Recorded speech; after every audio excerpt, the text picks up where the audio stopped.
मीरा जब महज 10 साल की थी तो उसके पिता और मां की एक कार दुर्घटना में मौत हो गई।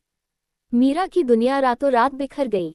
हादसे के कुछ दिन बाद उसके सगे फूफा जी और बुआ ने रोने का नाटक करते हुए मीरा को गले लगाया। फूफा जी ने रिश्तेदारियों में कहा कि वे इस बच्ची को अनाथ नहीं होने देंगे। मीरा को लगा कि उसके सिर पर अपनों की छाया मिल गई है, लेकिन ये सब एक छलावा था।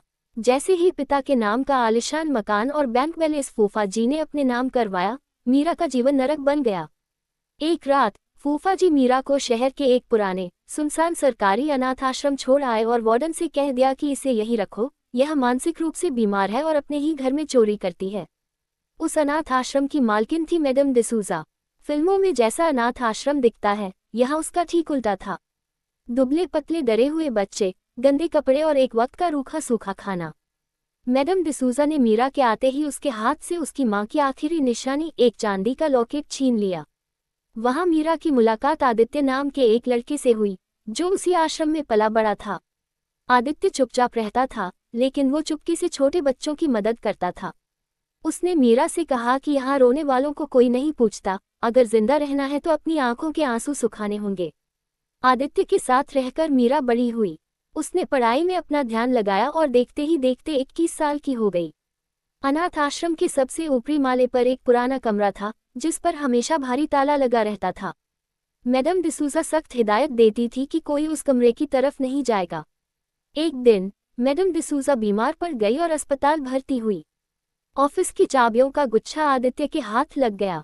मीरा और आदित्य ने हिम्मत करके उस बंद कमरे का ताला खोला। कमरा खोलते ही मीरा के होश उड़ गए। वहां उस कमरे में ढेर सारी अलमारियां थीं, जिनमें सालों की फाइलें बंद थीं। जब मीरा ने अपने नाम की फाइल ढूंढी तो उसकी आंखों से आंसू छलक पड़े।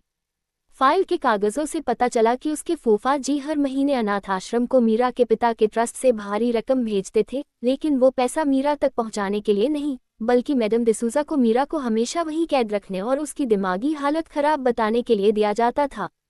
सबसे बड़ा खुलासा ये था कि उसके पिता की पूरी वसीयत मीरा के 22वें जन्मदिन पर उसके नाम होने वाली थी, यानी अब से ठीक 1 महीने बाद। अगर मीरा 22 साल की उम्र तक आश्रम में पागल घोषित रहती तो वसीयत का सारा पैसा फूफा जी को मिल जाता। मीरा ने रोते हुए आदित्य से कहा कि उसे यहाँ से भागकर वकील के पास जाना होगा। आदित्य ने मीरा का हाथ थामा और कहा कि वह उसे सही जगह ले जाएगा। आदित्य मीरा को आश्रम के पिछले दरवाजे से निकालकर शहर के एक बड़े उद्योगपति राघवेंद्र के बंगले पर ले गया। राघवेंद्र एक मशहूर दानवीर थे जो आश्रम को फंड देते थे।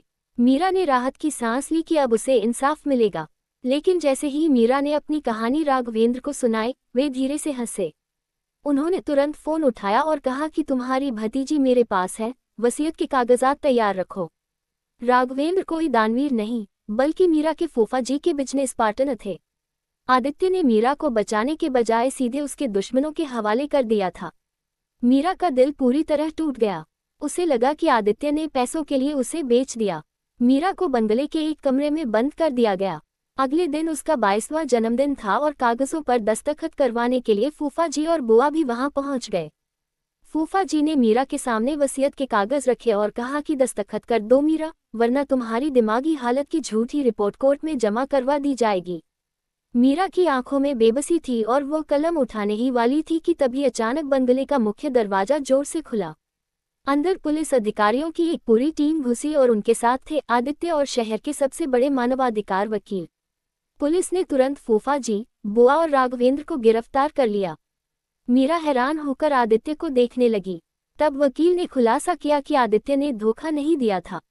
आदित्य असल में पिछले 2 सालों से मैडम डिसूजा और इस पूरे रैकेट के खिलाफ सबूत जुटा रहा था। जब बंद कमरे का रहस्य खुला तो आदित्य समझ गया था कि सिर्फ पुलिस के पास जाने से फूफा जी अपनी ताकत से बच जाएंगे। इसलिए आदित्य जानबूझकर मीरा को राघवेंद्र के पास लाया था ताकि फूफा जी, बुआ और राघवेंद्र एक साथ एक ही जगह पर रंगे हाथों पकड़े जाएं। आदित्य ने राघवेंद्र के कमरे में पहले से ही हिडन कैमरा और माइक लगा रखा था, जिससे जबरदस्ती दस्तखत करवाने की पूरी वारदात रिकॉर्ड हो गई थी। फूफा जी और बुआ को अपनी ही चाल में फंसने के कारण जेल हो गई और मैडम डिसूजा को सजा मिली। अनाथ आश्रम पर अब सरकार का नियंत्रण हो गया। मीरा को अपने पिता की पूरी संपत्ति वापस मिल गई। उसने उस धन से अनाथ आश्रम को गोद ले लिया और उसे बच्चों के लिए एक सच्चा और सुरक्षित घर बना दिया। बचपन के अंधेरों को साथ झेलने वाले आदित्य और मीरा ने एक दूसरे का हाथ थाम लिया और एक ऐसी नई शुरुआत की जहां सिर्फ सुकून और अटूट विश्वास था।